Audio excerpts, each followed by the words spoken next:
Welcome to Good Grief, the podcast where resilience meets reality. I'm your host, Dr. Christine Malone. In this podcast, we delve deep into the stories of individuals who've triumphed over tragedy, adversity, and trauma. In every episode, we bring you raw and honest narratives from guests who faced life's most challenging moments head on. Through candid conversations, they share their journeys of resilience, shedding light on the strategies, mindset shifts, and support systems that empowered them to rise above their darkest hours. Join us as we explore the profound depths of human resilience and discover how, even in the face of life's toughest trials, there can be light, growth, and yes, good grief.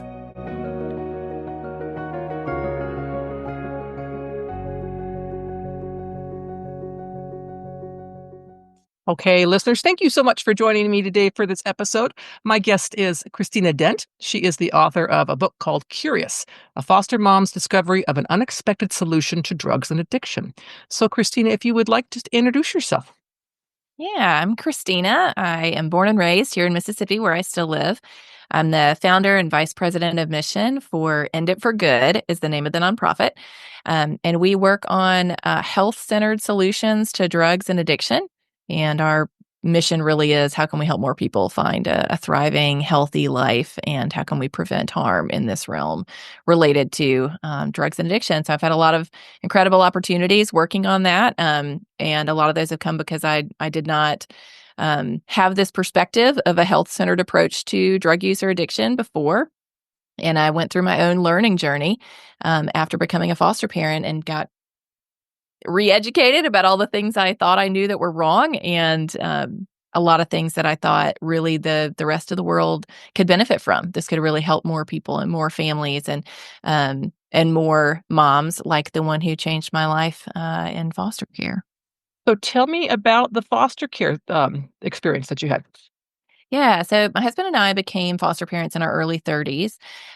We had 2 children by birth at that point and had thought about adoption and wanted to adopt, didn't really know kind of where to take that. And so we thought, well, we'll foster for a while and kind of see where that goes, and then we can figure out this adoption journey. And so we started fostering. And we ended up fostering for about 3.5 years.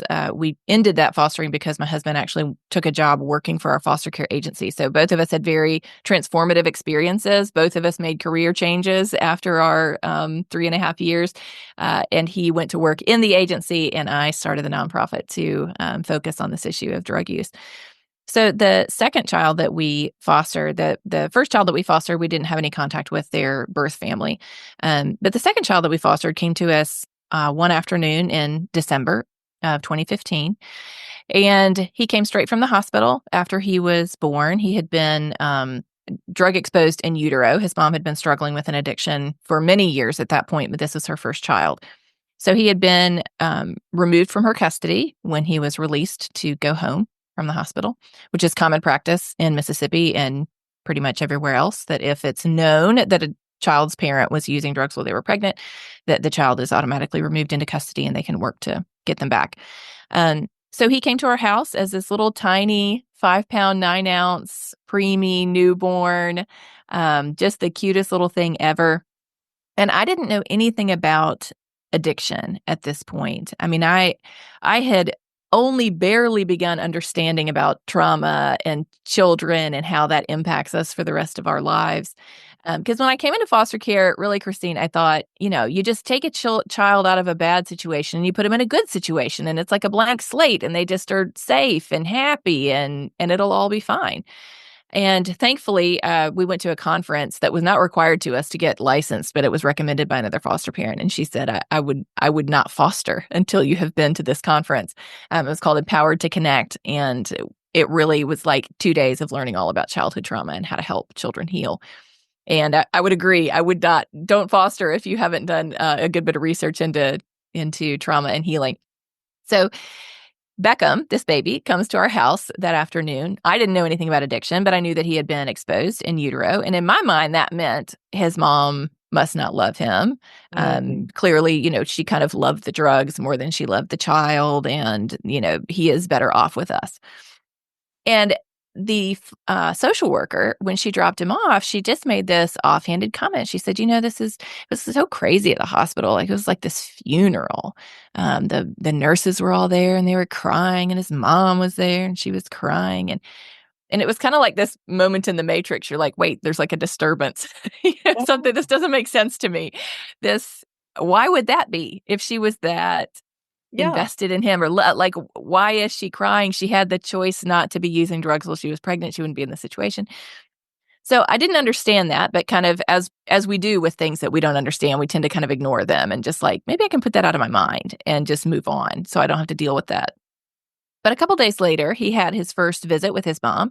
And so I took him to the local child welfare office, and I pulled into the parking lot and popped his little car seat out of my car, had my other kids with me, and turned around in the parking lot to walk inside. And here comes this woman running across the parking lot towards me, weeping. And she Mhm. runs over, and I can hear her talking as she's getting closer. And she's talking to the baby. She's talking to Beckham, not to me. And she runs over and just starts kissing him and talking to him. And I'm just awkwardly standing there with his car seat, wondering what is happening here, because this is not what I Right. expected. I grew up, I was homeschooled kindergarten through high school, grew up in a wonderful Christian home, Christian community, very conservative community, and my world had taught me growing up that people who use drugs are bad people, Yeah. people who struggle with addiction are sort of extra bad people. And so this was totally different from what I was expecting. Right. And I left him for an hour for him to visit with his mom, and then came back and picked him up. And I walked into that little visitation room, and it was so tiny. It was only big enough for one sofa to be on a whole entire wall. Like, it was just this tiny little box of a room for the visitation. And she was sitting on that couch with him up on her shoulder. He was sleeping. And she was just sitting there with her eyes closed, not sleeping. She just was drinking in this moment with him. That's 1 hour that she had. And then she had to leave to go to inpatient drug treatment. And he got to come home with me. And so I went and picked him up, and I got home, and she left for treatment, and she had asked if she could call me. And I felt very nervous about that. That just felt like, oh, this is getting like a little too close. I Yeah. kind of want this line that's easy to draw the line between you and me, my house, your life. And it's easier in foster care to do that. The more connected you are, the more murky everything becomes, and the harder it is to deal with the situation. So she left for treatment, but she had my number, and they would let her call once a day to get an update on him. So she would call, and I would give her an update. And then she would say, Christina, can you put me on speakerphone? And I would put her on speakerphone, and she would sing to him over Oh, the phone. It was just this sacred ground experience of seeing this mom who had made a lot of terrible choices, and yet was doing more than I could see myself doing in that situation. Would I be too proud to ask someone to put me on speakerphone and sing to my child over the phone? I probably would be, because that would feel really vulnerable. yeah. Would I be too proud to do all these different things? She was just showing me so vulnerably who she really is.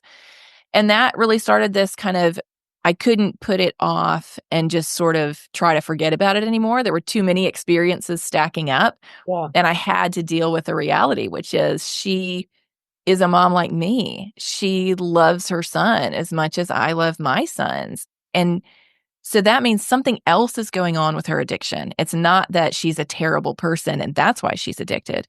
There is something else happening here, and she's dealing with a really serious health crisis.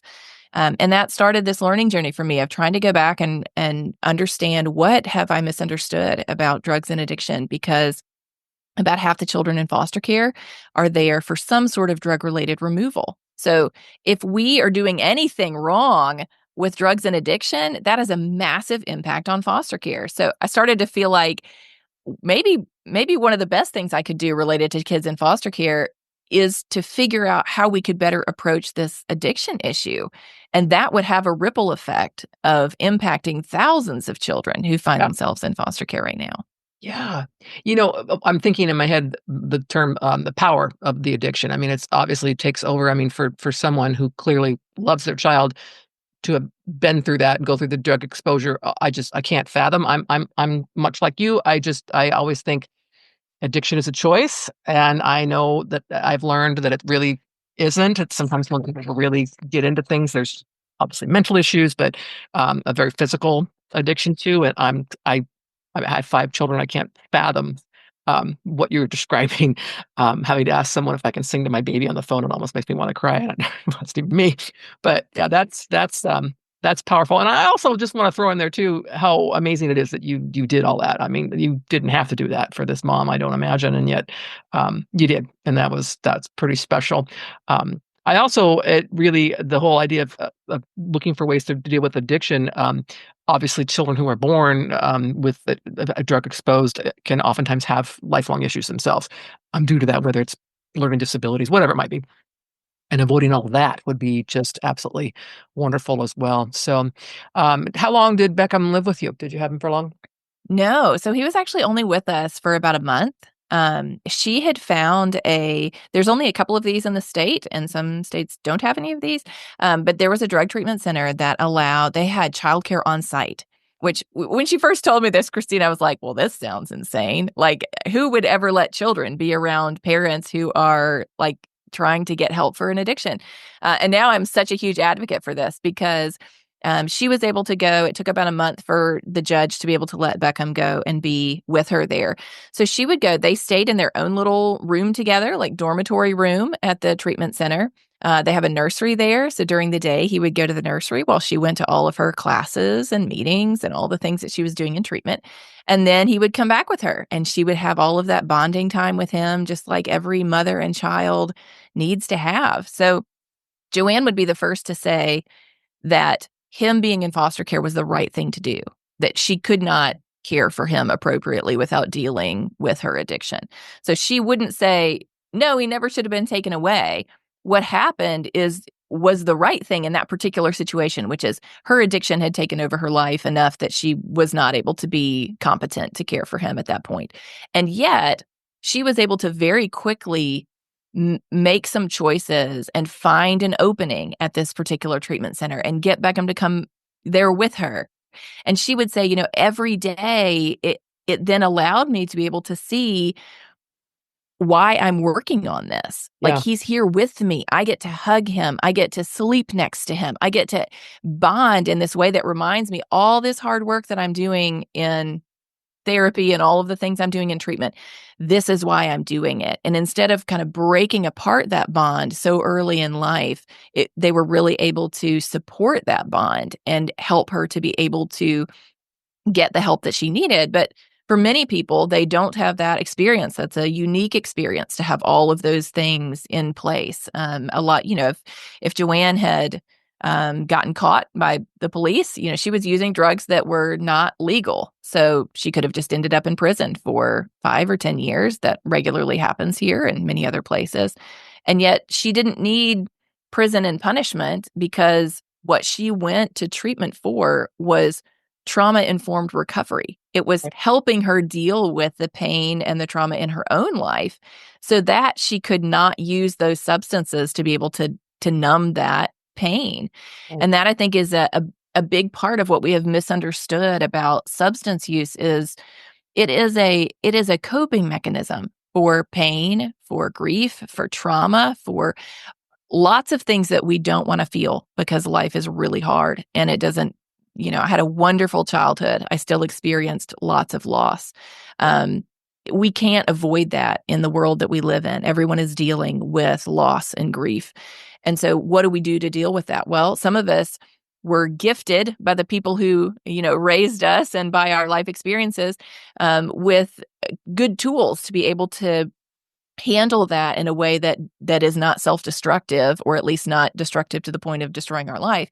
But for others, there is a powerful draw towards substance use because when you have a hard time being present in the life that you have, being able to numb some of that pain is incredibly powerful. And so when we think about whether it is parents who are using drugs while they're pregnant, I often like to think, you know, a mom has a choice. Even it depends. No matter where you live, a mom could go and get an abortion. She's not. She's not choosing to do that. So, what would be going on in this mom's life that she is wanting to carry this baby to full term, and yet is not able to break that addiction? And Joanne and I have talked a lot about this in the years since then, because I knew that she wanted to be a mom so badly, like her whole life. And I said, Joanne, why do you think that it was not when you got pregnant that was the thing that triggered your, going to treatment and getting sober? Why was it his birth, even though you knew that you were going to have a baby? And she said, and I respect this so much. She said, I don't know. I don't know. I wish it had been that way. I wish it wasn't that I wasn't excited about having him. It was just that moment of clarity to see, this is what I have got to do if I'm going to be here for my son, came after his birth. And she was able to get the support that she needed to be there for him and to be, raising him. And he's 9 years old now and doing wonderfully. And so we have an opportunity to understand better what addiction is and what causes it, and to not use traumatic responses for people, which is really what jail and prison is. It's forced trauma. It's meant to bring pain into a person's life so that they change their behavior. But when we use it for addiction, we're using pain and trauma to try to deal with a problem that is made worse by pain and trauma. And then we're all frustrated by, wait a second, we've got the highest incarceration rate in the world. A lot of these are drug-related offenses. And why isn't it solving anything for us? Why do we just keep having more people die and we keep having more families that are destabilized? And all of that, as you know, it affects us for the rest of our life. When we have children whose parents are in prison, that affects those children for the rest of their life. When we have parents who, there's in my book, and Curious, I tell the story of I was at a courtroom one day and there's a young mom who was pregnant, was like she was 9 months along, about to give birth, and was advocating for her fiance who was being charged on a drug possession charge, and begging the judge to let him come home to help her raise their child, saying he's a wonderful man. This is, please don't take him away from us. And the judge listened to that, sentenced him to 16 years in prison. So that's happening in courthouses all across the country every day. Most of us, you and me, aren't seeing that because we're not sitting in courthouses, and so it's not in front of us, and yet for many, many families that is a reality. And so when we think about how can we help children grow up with the kind of support that they need, how can we prevent them from levels of grief and loss that are going to give them a higher risk of becoming addicted themselves, not because they're bad kids, but because they're hurting kids. They are kids trying to deal with life that has given them a lot of pain. I think we can look at that and say, there are better things that we can do to address the root causes so we don't create more harm, and we actually help to address and heal the harm that's driving these problems. I had one of my guests on my show, we talked about that had been through addiction herself, used the phrase that pain is the root of all addiction. And really, more I've heard about it, obviously has been, the whole numbing, self-numbing kind of thing, whatever. And to get to the root of that rather than to continue to try to medicate it out with whatever the substance is definitely good for society. So tell us about your book. What prompted you to want to write the book, and who's your audience for your book? Yeah, so I wrote Curious over about a 3-year period. It just came out last year. And I wrote it because I had read lots of great resources and books related to drugs and addiction. But I had not read one that really brought in my faith to it and kind of wrestled through that faith component of, I'm an evangelical Christian. And so much of that culture that I had grown up in was very committed to this criminal justice approach to drugs and addiction. And so I wanted to help people to be able to kind of take a journey with me. The book is really my own learning journey. So it's not me shaking a fist at anyone. It is saying, this is a really unique experience that I had. I had a very unique childhood. And I get into that in the book. It's really a memoir. And also then this experience with Joanne and in foster care. And it is written in real time. You're just living that experience with me as I am wrestling with what do we do with what I'm learning about addiction? How could we change our cultural approach? How could families better approach someone that they love who is addicted? How can our policies support more people finding recovery rather than making it more difficult for them? And it really is just that kind of wrestling through that. And so, um, interestingly, it has found an audience with lots of different people, including people who are not people of faith, but who are just interested in learning because so much of our um, public conversation is so polarized now. It's you're with me or I'm against you or I hate you or I love you. And the book is not written that way. It's written just as an invitation to come on a learning journey with me and make your own decision with what you know. I've reached a particular conclusion about what I think could best reduce harm. And if you reach a different one, that's okay. We can still be friends. But at least we ought to know what is true about addiction, about drug markets, about why so many people are dying of overdose. And we get into all of that in the book, and consider some different solutions for it than the ones that we've used before. And so I am not someone who loves to sit down and read a policy book on anything, even this issue that I'm super excited about and passionate about. And so I wrote it as a memoir because I think the story is the most helpful way for us to kind of be able to get our hands around and get our minds around what's really going on, and to be able to kind of take that in. And I didn't want to write it just for people who are sort of experts in this issue or even someone who directly has a family member struggling.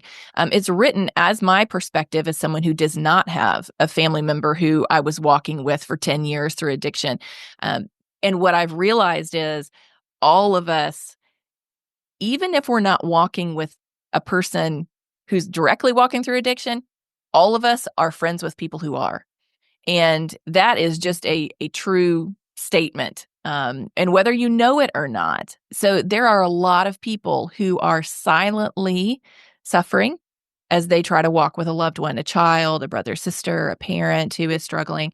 And what we know is the average amount of time that a person has active addiction in their family before they tell anyone else about it is 7 years.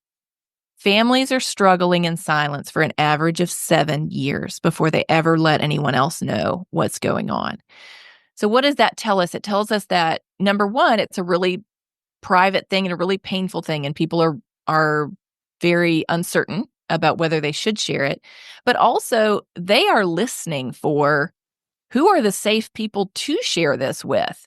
If they overhear you making a comment about, those junkies over there that whatever, they're immediately, they're Xing off your name as someone that they're ever going to tell about their beloved child who is struggling with a heroin addiction. And maybe instead they're telling you, so-and-so is working out west or, they're whatever. And it maybe they're in jail, maybe they're in treatment, maybe they're struggling on the street somewhere. I have had so many people talk to me about what's really going on with a family member. And it's so painful and so personal. And so I wrote the book in part to give all of us a better shared understanding so that whether you're the person in the addiction, whether you're the person walking with the person in addiction, or whether you've got a friend whose child is struggling and you just don't know how to help, how to understand what's even going on, what to say and not to say. A lot of that is just what's in the book. Is just this kind of journey of learning that I went through, and it's been really helpful for a lot of people, no matter which group they fall into, to just give us a way to take a step back. And instead of just being stuck in the crazy town of what's happening, take a step back and think about, what that bigger picture and what might have happened. I actually got an email from a lady yesterday who has been walking with her daughter through a incredibly chaotic addiction for a very long time. And she said, I've been reading about a chapter of your book a day. And I wrote nice short chapters because I love a short chapter. I don't like to get lost in 20 pages of something. She said, I read about a chapter a day. And, My daughter has just agreed to go to treatment. And so she's, headed there, and we're just trying to, figure out how to support her and so for this mom, I don't have her experience. I haven't walked with a child through that. But what she said is, it's as I'm reading your book, I'm wondering what maybe is going on in my daughter's life. I wonder if there are things that happened to her as a child that I don't know about. I wonder if there's things she's struggling with that she's never told me about. And that's most of us have things that have happened to us that we didn't tell our parents about, or we didn't, we might not even remember. They might have been traumatic, and our brains have shut down that part of our memory to protect us from that pain. And so that is so beautiful to me. That is such a gift to me to hear parents say, it's made me more curious about what's going on with my child. It's made me take a step back and want to understand the fuller picture of their life instead of just focusing on this chaotic behavior. That is such a gift. Yes. One thing that I'm thinking, the word stigma comes to mind. I know people don't want to talk about mental illness, drug abuse. They don't want to talk about that. It's a big stigmatized, and that's probably part of the reason why people aren't wanting to talk to their friends. I don't want to tell you about this, what my daughter's going through. There's also a lot of blame, right? So it's like, well, what did you do? You weren't a very good mom because how come this child has got this thing going on? I can't tell you how many times I've heard that. So what I love about your book is it's challenging that mind frame, and as we were saying earlier, I also have often thought, well, why don't you just stop, rather than looking at what's the cause, and what could actually help this thing. And I think, like many stigmatized topics, talking about it is definitely part of what can make things um, helpful. So I can just imagine how it makes you feel when you get those emails from people actually finding benefit, because I know myself that it's just like, wow, if I helped one person, I'm Yeah. And for parents out there, because it is, you're right, the stigma is so great. And even if you start thinking about this kind of what's really going on, you are totally right. The feeling of like, oh no, did I do something? I was trying my very best. What happened? And I want parents to not feel that, because I look at my own childhood. I had a wonderful childhood. I had wonderful parents. I don't remember my parents ever raising their voices at each other in anger, much less even, there was no abuse that was a part of it. And yet, I've had a tortured relationship with food for most of my life. I don't understand why that is. I've been to therapy. I don't know why it is that I use food as a coping mechanism, and what the things are and why it is that those things trigger that. And I don't think about that as my parents did that to me. I think about it as life is really hard in a broken world, and all of us are using things to cope. Some of those are healthy, some of those are unhealthy, and all of us are on a journey towards healing. No matter what, I'm no different than the person who's struggling with a heroin addiction.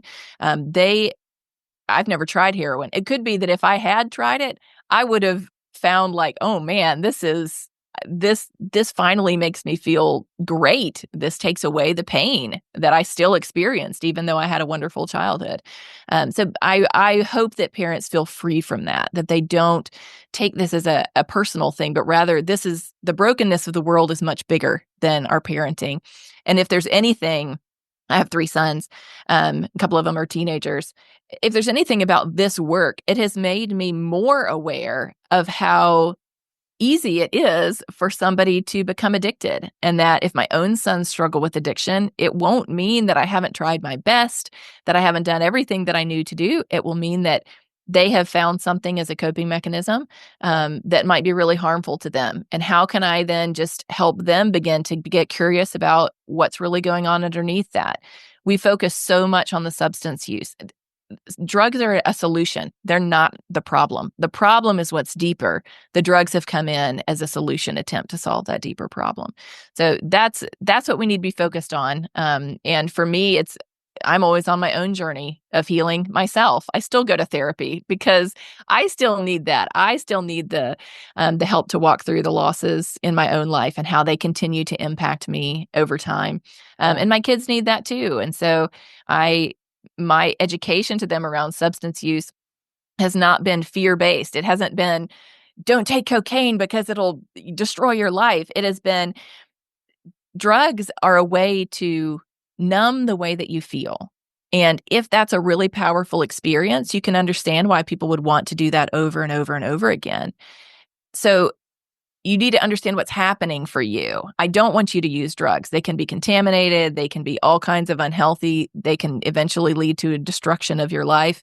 But understand what's happening to people when they're using. Because even if they have friends that are using, I want them to approach that not as my friend is a terrible person, but Yeah. as what's going on in my friend's life that they would feel the need to change the way that they feel. And if we can start thinking about that, what's that deeper thing? What's the deeper thing going on?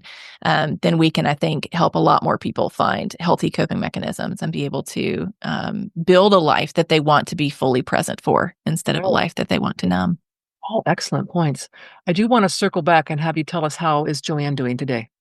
Yes, she is doing great. So that our stories collided in 2015, and we have remained friends since then. Beckham has been back with her since then. She has been sober. She works full time. She works a number of different jobs, but all in this kind of space of recovery. She works for a drug court. She works for the treatment center where she got sober at, and is just amazing. And Beckham is doing great. He is a phenomenal musician. He's 9. He plays drums and plays with local bands, like with adults. Like he goes and plays at local festivals. He's just incredibly gifted musically and is just a pretty amazing child. So they're doing great. And she has so graciously given permission over and over again for us to share our stories. Sometimes we get to do it together. But she sees it as just the work of God that he's done in both of us, that we both got to be part of transformation in the other one's life. And that's a really beautiful thing. And I'm so thankful for her vulnerability. I see her as the hero of the story because if she had kept me at arm's length, she would have allowed me to stay in that stigmatized view of addiction and never get close enough to see that there was a lot I didn't know. And so I'm incredibly thankful for her and would love to give out some free books to your listeners. We love to do this because we just want to introduce more people and invite them into this conversation. So if you are in the U.S. and would like a free copy of my book, Curious, we've got about 10 of those to give away. And you can email us at curious@enditforgood.com. I know Christine will put that in the show notes also. Email us at curious@enditforgood.com. Tell us where you heard it, and we will send out, we've got physical books, we've got ebooks, we've got the audiobook version that I read to you. So whatever way you want to go about consuming that, we would love to invite you into that conversation. And especially if you're walking through this with a loved one, we want to provide you a little bit of a lifeline and some hope.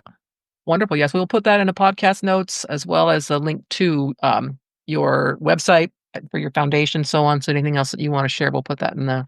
Awesome. But Christina, thank you so much for sharing your story with us today. It's been fantastic to hear it. Definitely, I learn something new in every podcast I do, and this one I'm thinking, I'm completely gonna have to rethink my thoughts on people who struggle with addiction and give them some grace because there's more to it than just can't stop, whatever. I mean, Yeah. Yep. It's a lot of deeper things going on. So thank you so much for having me, Christine. This is a joy. I know all of us are walking through grief and hard things, and it's wonderful to have a little place to have a safe space for that and to learn and grow and to be reminded of some hope too. absolutely. Well, thank you so much. Thanks.